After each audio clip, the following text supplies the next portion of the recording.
Hello friends, मैं हूं मोहन कुमार झा और आप देख रहे हैं मिशन जॉब चैनल। आज का जो टॉपिक है वो है भारतीय भूगोल में भारत की मिट्टियाँ। भारत की मिट्टियों से बहुत सारे प्रश्न प्रतियोगिता परीक्षा में पूछे जाते हैं और बिहार के जो मुख्य परीक्षा हैं, बिहार दरोगा, बीपीएससी, बीएसएससी, सीजीएल, इन सारे में टॉपिक्स वाइज ही पढ़ाई करने में उत्तम होगा, क्योंकि इनसे जो प्रश्न पूछे जाते हैं वो टॉपिक्स वाइज होते हैं। और मेरी एक सलाह है कि आप जब भी तैयारी करें तो टॉपिक्स वाइज ही करें, ताकि आपको कोई प्रॉब्लम ना हो और हर प्रश्नों को आप देखें। हर टॉपिक्स के जो प्रश्न बनते हैं उन सारे प्रश्नों पे आप जाएं। सिर्फ रटने से कुछ नहीं होगा, आप प्रश्नों की प्रकृति को समझें, सिलेबस के अनुसार ही पढ़ाई करें। तो आज भारत की मिट्टियाँ जो चैप्टर्स हैं उसमें लगभग 38 सवाल हमने डिटेक्ट किए हैं और आपके लिए हाजिर है। पहला प्रश्न है, भारतीय कृषि अनुसंधान परिषद के अनुसार भारत में कितने प्रकार की मिट्टियाँ पाई जाती है? ऑप्शंस 4, 5, 6 और 8। तो भारतीय कृषि अनुसंधान परिषद के अनुसार जो भारत में मिट्टियों की जो प्रकार है वह है 8 प्रकार की मिट्टी पाई जाती है। पढ़ने कितने हैं? 5 प्रकार के, जो अगले प्रश्न में देखेंगे। अगला जो प्रश्न है, क्षेत्रीय विस्तार और कृषि में महत्व की दृष्टि से भारतीय मिट्टियों के कितने प्रमुख वर्ग हैं? 8 हैं, लेकिन बहुत ऐसे हैं जो उर्वरक की दृष्टि से कह सकते हैं, उपजाऊ की दृष्टि से बिल्कुल ही अनुपयुक्त है। इसलिए सिर्फ 5 प्रकार की जो मिट्टी है कृषि में महत्व की दृष्टि से, वो मात्र 5 प्रकार की हैं। तो क्वेश्चन है, क्षेत्रीय विस्तार और कृषि में महत्व की दृष्टि से भारतीय मिट्टियों के कितने प्रमुख वर्ग हैं? तो ऑप्शंस आपके डी यानी कि 5 सही होंगे। अगला सवाल पे हम लोग चलेंगे। तीसरा नंबर सवाल है, भारत की सर्वाधिक महत्वपूर्ण मिट्टी कौन सी है? देखिए, सर्वाधिक महत्वपूर्ण मिट्टी पूरे भारत में सबसे सर्वाधिक जो मिट्टी है वो बताना है। लाल है, काली है, जलहोर है और लेटेराइट मिट्टी है। तो उपरोक्त चारों में से जलहोर मिट्टी आपके प्रश्न के सही जवाब होंगे, क्योंकि जलहोर मिट्टी जो होता है वो बहुत ही उपजाऊ और सर्वाधिक महत्वपूर्ण मिट्टी है भारत के लिए और भारतीय कृषि के लिए। चौथा नंबर सवाल पे हम लोग चलेंगे। चौथा नंबर सवाल है, गंगा के जलहोर मिट्टी की भूमि सतह के नीचे है लगभग कितना है, ये बताना है। ये बीपीएससी 1994 के पीटी में ये सवाल आ चुका है। ऑप्शन 600 मीटर, बी 6000 मीटर, सी 800 मीटर और डी 100 मीटर। तो जो जलहोर मिट्टी की जो भूमि है वो सतह से 600 मीटर नीचे है, गंगा का जो जलहोर मिट्टी है। अगला प्रश्न है 5वां नंबर सवाल, गंगा के मैदानों की पुरानी कछाड़ी मिट्टी कहलाती है। तो जो कछाड़ी मिट्टी होती है वो क्या कहलाती है, ये बताना है। ऑप्शंस ए बांगर है, खादर है, कल्लड़ है और रेगुर है। ये क्वेश्चंस बहुत महत्वपूर्ण है, क्योंकि ये बीपीएससी 1996 के पीटी में आ चुका है। तो प्रश्न जो बहुत महत्वपूर्ण है दोस्तों, वही हम डालते हैं और आपके लिहाज से ही डालते हैं। दोस्त, अगर आप चैनल को सब्सक्राइब नहीं किए हैं तो चैनल को सब्सक्राइब ज़रूर करें और अपने दोस्तों को ये वीडियो ज़रूर शेयर करें, ताकि ज़्यादा से ज़्यादा परीक्षार्थियों को लाभ मिल सके। 5वां नंबर सवाल का सही जवाब क्या होगा, ये बताना है आपको। पुरानी कछाड़ी मिट्टी बांगर, खादर, कल्लर और रेगुर क्या कहलाती है?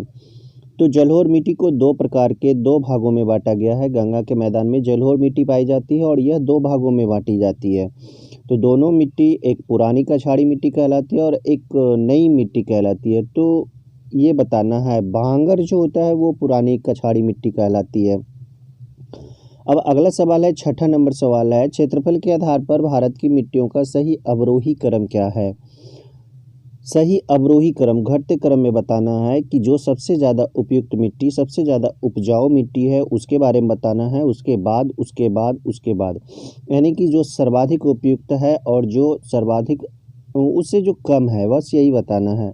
जैसे ऑप्शंस में है जलहोर, काली, लाल, लेटेराइट, ये ऑप्शंस ए में है। बी में है जलहोर, लाल, काली, लेटेराइट, जबकि सी में है लाल, जलहोर, काली, लेटेराइट, जबकि डी में है काली, जलहोर, लाल, लेटेराइट। तो दोस्तों, हम लोग पढ़ चुके हैं। जलोढ़ मिट्टी जो होती है वो सर्वाधिक उपयुक्त मिट्टी होती है, तो जाहिर सी बात है सबसे पहले जलोढ़ आएगा। उसके बाद लाल मिट्टी आती है जो उपजाऊ में जलोढ़ के बाद दूसरे नंबर पे आती है। तीसरा नंबर पे काली मिट्टी होती है और चौथे नंबर पे लेटेराइट मिट्टी होती है। तो आपका ऑप्शन बी इज राइट। अगला देखेंगे 7वां नंबर सवाल। 7वां नंबर सवाल है, पुरानी जलोढ़ मिट्टी को अन्य किस नाम से जानते हैं? तो पुरानी जो जलोढ़ मिट्टी होती है, अभी हमने कहा जलोढ़ मिट्टी को 2 भागों में बांटा गया, एक पुरानी और एक नई। तो अभी भी क्वेश्चन जो पहले आया था पुरानी कछाड़ी मिट्टी उसमें था, और इसमें है पुरानी जलोढ़ मिट्टी। तो प्रश्नों की प्रकृति को समझें, हर तरह के प्रश्न आ सकते हैं। खादर, बांगर, कल्लर, रेगूर। तो अभी हमने बताया था ऑप्शन बी बांगर। बांगर जो होती है वो पुरानी जलोढ़ मिट्टी के प्रकार हैं।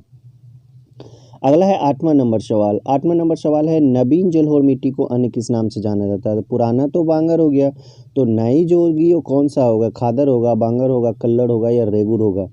तो नवीन जलोढ़ मिट्टी को हम लोग खादर के नाम से जानते हैं, खादर मिट्टी। 9वां नंबर सवाल है, निम्नलिखित में से किस प्रकार की मिट्टी के लिए न्यूनतम उर्वरक की आवश्यकता होती है? आप इसमें कम खाद भी डालेंगे तो आपकी उपज अच्छी होगी। और ये मिट्टी कौन सी है? काली मिट्टी है, लाल मिट्टी है, जलोढ़ मिट्टी है या लेटेराइट मिट्टी है? तो अभी हम लोग जलोढ़ मिट्टी के बारे में पढ़ रहे थे। जलोढ़ मिट्टी सर्वाधिक उपयुक्त मिट्टी है और इसमें न्यूनतम उर्वरक की आवश्यकता होती है, जलोढ़ मिट्टी। और ये गंगा का मैदानी भागों में, गंगा के जो मैदानी भाग होते हैं उसमें ये अधिकतर जगहों पे जलोढ़ मिट्टी ही पाए जाते हैं। 10वां नंबर सवाल है, भारत में समस्त स्थल भाग का कितना प्रतिशत जलोढ़ मिट्टी से ढका है? देखिए सबसे महत्वपूर्ण मिट्टी है, सबसे उपजाऊ मिट्टी है, और कितने भागों में? तो पूरे भारत में ये कितने भागों में पाई जाती है ये बताना है। तो 20%, 24, 29 और 33 कौन सा सही होगा? तो ये इसका सही जवाब होगा 24%। जलोढ़ मिट्टी जो है पूरे भारत में 24% भागों में फैला हुआ है। इससे आप इसकी महत्ता कुछ समझ सकते हैं। 11 नंबर सवाल है, भारत के सर्वाधिक क्षेत्र पर किस प्रकार की मिट्टी का विस्तार पाया जाता है? ये बहुत उपयुक्त प्रश्न है। RRB ASM-GG यानी कि गुड्स गार्ड में 2004 में यह प्रश्न पूछा जा चुका है। जलोढ़, काली, लाल, लेटेराइट सर्वाधिक क्षेत्र पर किस प्रकार की मिट्टी का विस्तार? 24%। अभी हमने इसे पढ़ा कि भारत के जो क्षेत्र हैं 100% में जो कृषि के भाग हैं मिट्टी पाई जाती है, उसमें से 24% भागों पे मिट्टी पाई जाती है जलोढ़ मिट्टी। तो इसका सही जवाब जलोढ़ मिट्टी ही होगा। 12 नंबर सवाल है, भारत के विभिन्न क्षेत्रों में विभिन्न प्रकार की मिट्टियाँ पाई जाती है। हर क्षेत्र में हर प्रकार की मिट्टी पाई जाती है, इसका प्रमुख कारण क्या है? ऑप्शंस हैं, जलवायु संरचना की विविधता, संरचना एवं उच्चावच की विविधता, जलवायु एवं उच्चावच की विविधता, और डी ऑप्शन है जलवायु संरचना एवं उच्चावच की विविधता। तो आपके जो आंसर होंगे वो डी होंगे, जलवायु भी इसका प्रमुख कारक है, संरचना है, उच्चावच की विविधता। ये सारी जो प्रमुख कारण हैं वो विभिन्न क्षेत्रों में विभिन्न प्रकार की मिट्टियों के कारण है। 13 नंबर सवाल है, तटीय मैदानों और उत्तर भारत के मैदानों में उत्कृष्ट मृदा है। देखिए SSC 2013 में यह प्रश्न पूछा गया है, बहुत महत्वपूर्ण प्रश्नों में से। तटीय मैदान और उत्तर भारत के मैदानों में जो उत्कृष्ट मृदा है वो मृदा कौन सी है? जलोढ़ है, रुक्ष है, काली है, लाल है? तो जलोढ़ मिट्टी सर्वाधिक क्षेत्र में पाई जाती है। 14 नंबर सवाल है, धान की खेती के लिए सर्वाधिक आदर्श मृदा कौन सी है? SSC 2013 में ये प्रश्न आ चुका है। लेटेराइट में मृदा, लाल, जलोढ़, काली कौन सी मृदा है जो कि धान की खेती के लिए सर्वाधिक उपयुक्त है? तो ये है जलोढ़ मृदा। जलोढ़ मृदा जो होती है वो धान की खेती के लिए सर्वाधिक आदर्श मृदा होती है। 15 नंबर सवाल है, निम्नलिखित में से किस राज्य में लेटेराइट मिट्टी पाई जाती है? ये भी 2015 के SSC में ये प्रश्न पूछे जा चुके हैं। किस राज्य में लेटेराइट मिट्टी पाई जाती है? तो लेटेराइट मिट्टी जो पाई जाती है वो महाराष्ट्र, राजस्थान, केरल, उत्तर प्रदेश। कौन सा राज्य है जिसमें लेटेराइट मिट्टी पाई जाती है? बहुत आसान है, ये केरल है। केरल में लेटेराइट मिट्टी पाई जाती है। 16 नंबर सवाल है, काली मिट्टी का विस्तार पाया जाता है। तो काली मिट्टी का विस्तार कहाँ पाया जाता है? महाराष्ट्र में, मध्य प्रदेश में, गुजरात में, इनमें से सभी में? आपके ऑप्शंस डी जो हैं वो उपयुक्त हैं।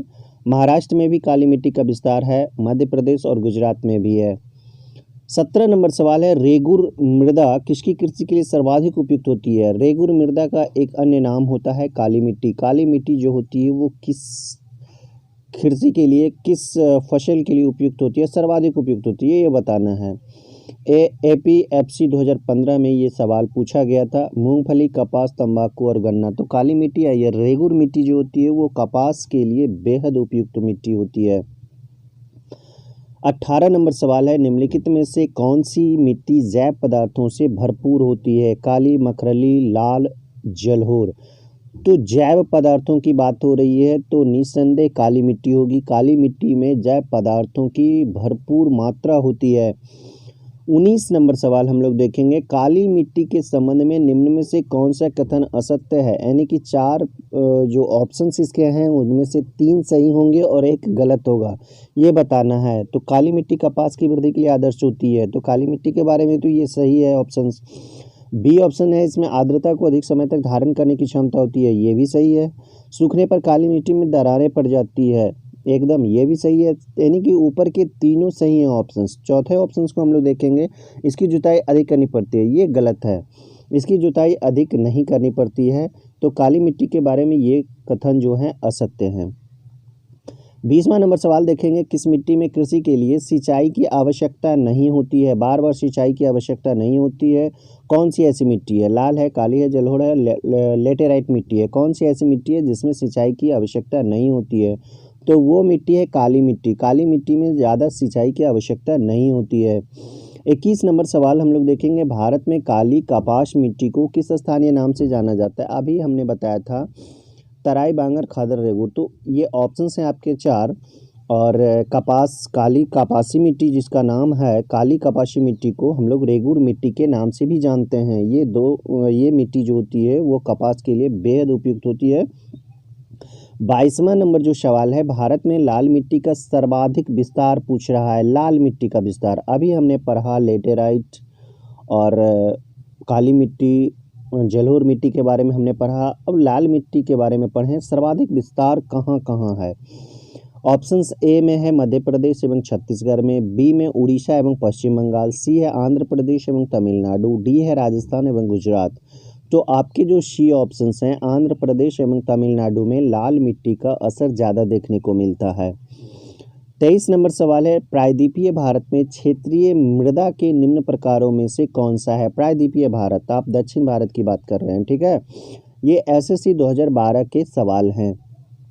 आप हर प्रश्नों को ऐसे करके देखें कि ये प्रश्न आएंगे ही। जब आप प्रश्नों की प्रकृति को समझ लेते हैं और प्रश्नों को आप ये समझ के पढ़ते हैं कि नहीं ये प्रश्न आएंगे ही, तो आपको वो ज़्यादा दिन तक याद रहेंगे। हमेशा याद रखें कि जब हम परीक्षा दे रहे हैं तो हमें ये नहीं पता कि कौन से प्रश्न आएंगे। इसके लिए हमें, जैसे मैंने 38 प्रश्नों का एक समूह इकट्ठा तैयार किया, एक गेस तैयार किया है जो आपके लिए है सिर्फ मिट्टियों पर। तो आप ये समझ के पढ़ें कि 3800 प्रश्न कोई ना कोई प्रश्न परीक्षा में पूछे जाएंगे, तो हर प्रश्न को ऐसे देखें ताकि वो प्रश्न आने वाले हों, तो आपको ज़्यादा दिन तक याद रहेंगे। हमेशा याद रखें, आप ये समझ के ना पढ़ें कि ये प्रश्न आने वाले नहीं हैं या ये प्रश्न उपयुक्त है और ये प्रश्न अनुपयुक्त है। ऐसे करके अगर आप पढ़ेंगे तो आपको दिक्कत होंगी। प्रायद्वीपीय भारत में क्षेत्रीय मृदा के निम्न प्रकारों में से कौन सा प्रकार है, ये बताना है। जलोढ़ है, लाल पीली मृदा है, वन है, खाड़ी। तो प्रायद्वीपीय भारत में जो मृदा पाई जाती है वो लाल और पीली मृदा होती है। 24 नंबर सवाल है, तमिलनाडु के 2/3 क्षेत्र पर किस मिट्टी का विस्तार पाया जाता है? तमिलनाडु के बारे में पूछा जा रहा है। लाल मिट्टी, काली मिट्टी, लेटेराइट और जलोढ़ मिट्टी। तो तमिलनाडु के 2/3 क्षेत्र पर मिट्टी जो पाई जाती है वो पाई जाती है, ऑप्शंस आपके हैं ए काली मिट्टी, ए लाल मिट्टी, बी काली मिट्टी, सी लेटेराइट मिट्टी और डी जलोढ़ मिट्टी। तो आपके जो सही आंसर होंगे वो ए होगा। लाल मिट्टी जो होता है वो तमिलनाडु के 2/3 क्षेत्रों पर पाए जाते हैं। बहुत सारे क्षेत्र जो होते हैं तमिलनाडु के उसमें लाल मिट्टी ही पाई जाते हैं। 25 नंबर सवाल है, लेटेराइट मिट्टी महत्वपूर्ण रूप से पाई जाती है। ये MPPSC 2009 में पूछा जा चुका है प्रश्न। मालाबार तटीय क्षेत्र में ऑप्शंस आपके ए हैं, कोरोमंडल तटीय क्षेत्र बी, बुंदेलखंड सी, बघेलखंड डी। तो आपके जो ऑप्शंस ए हैं वो आपके उपयुक्त आंसर है। मालाबार तटीय क्षेत्र में लेटेराइट मिट्टी बहुत पाई जाती है। 26 नंबर सवाल है, किस मिट्टी में लोहे और एल्युमिनियम की ग्रंथियां पाई जाती है? किस मिट्टी में लोहे और एल्युमिनियम की ग्रंथियां पाई जाती है? ऑप्शंस काली, जलोढ़, लाल और लेटेराइट। तो आपके ऑप्शंस लेटेराइट जो होगा वो सही होगा। किस मिट्टी में लोहे और एल्युमिनियम की ग्रंथियां पाई जाती है? तो वो होगा लेटेराइट मिट्टी। 27 नंबर सवाल है, निम्नलिखित में कौन सी मिट्टी सूख जाने पर ईंट की तरह कठोर और गीली होने पर दही की तरह लिपलिपी हो जाती है? ऑप्शंस लेटेराइट, काली, लाल और जलोढ़। जलोढ़ मिट्टी तो नहीं होगी, लाल मिट्टी भी नहीं होगी, काली मिट्टी भी नहीं होगी। तो आपके आंसर ए है लेटेराइट मिट्टी, जो कि सूखने पर कठोर, ईंट की तरह कठोर होती है और गीली होने पर दही की तरह लिपलिपी हो जाती है, लेटेराइट मिट्टी। 28वां नंबर सवाल है, भारतीय कृषि एवं अनुसंधान परिषद के अनुसार भारत की लगभग कितने प्रतिशत भूमि मृदा अपरदन की समस्या से प्रभावित है? 30%, 40%, 50 और 60। पूरे कृषि क्षेत्र का जितने भी भूमि हैं उसमें से। तो इसके ऑप्शंस होंगे 60% सही।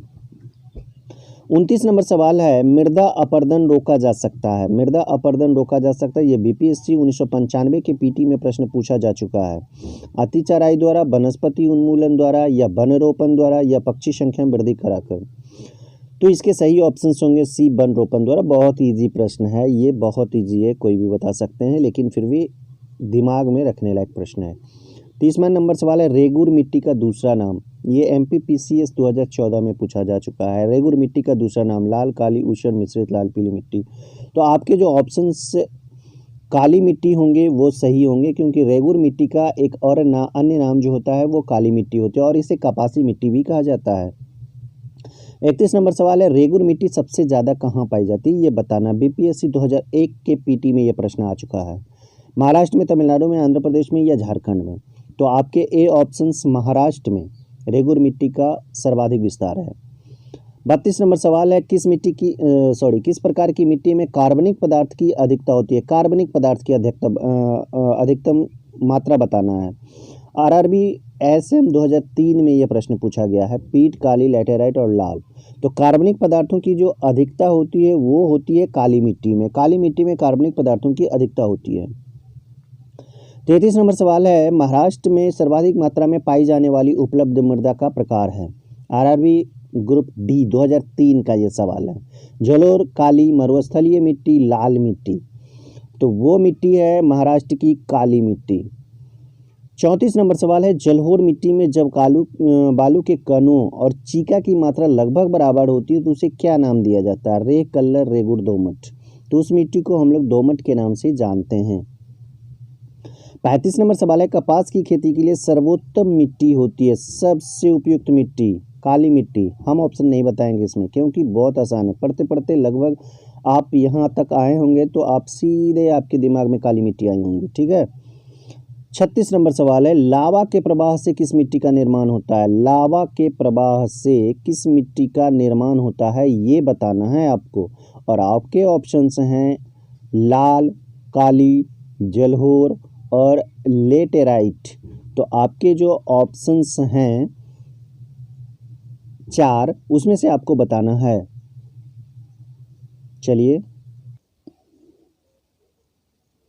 लावा के प्रभाव से जो मिट्टी का निर्माण होता है वो आपकी काली मिट्टी है। आपके बी ऑप्शन सही हैं। 37 नंबर सवाल है, भारत में निम्नलिखित मृदाओं में कौन सी बेसाल्ट लावा के अपक्षय के कारण निर्मित हुई है? यूपीपीसीएस 2015 में सवाल पूछा गया। लेटेराइट मृदा आपके ऑप्शन ए हैं। बी है रेगुर मृदा, सी है लाल मृदा और डी है जलोढ़ मृदा। तो ये आपके बी ऑप्शन सही होंगे। रेगुर मृदा का जो निर्माण होता है वो बेसाल्ट लावा के अपक्षय के कारण होता है। 38 और लास्ट सवाल, निम्नलिखित में से किस मिट्टी के बारे में यह कहा जा सकता है इसकी जुताई स्वतः होती रहती है? लाल है, काली है, लेटेराइट है और जलोढ़ मिट्टी है। तो आपके बी ऑप्शंस काली मिट्टी सही होंगे। तो दोस्तों, वीडियो कैसा लगा? लाइक और कमेंट जरूर करें और अपने दोस्तों के बीच शेयर जरूर करें।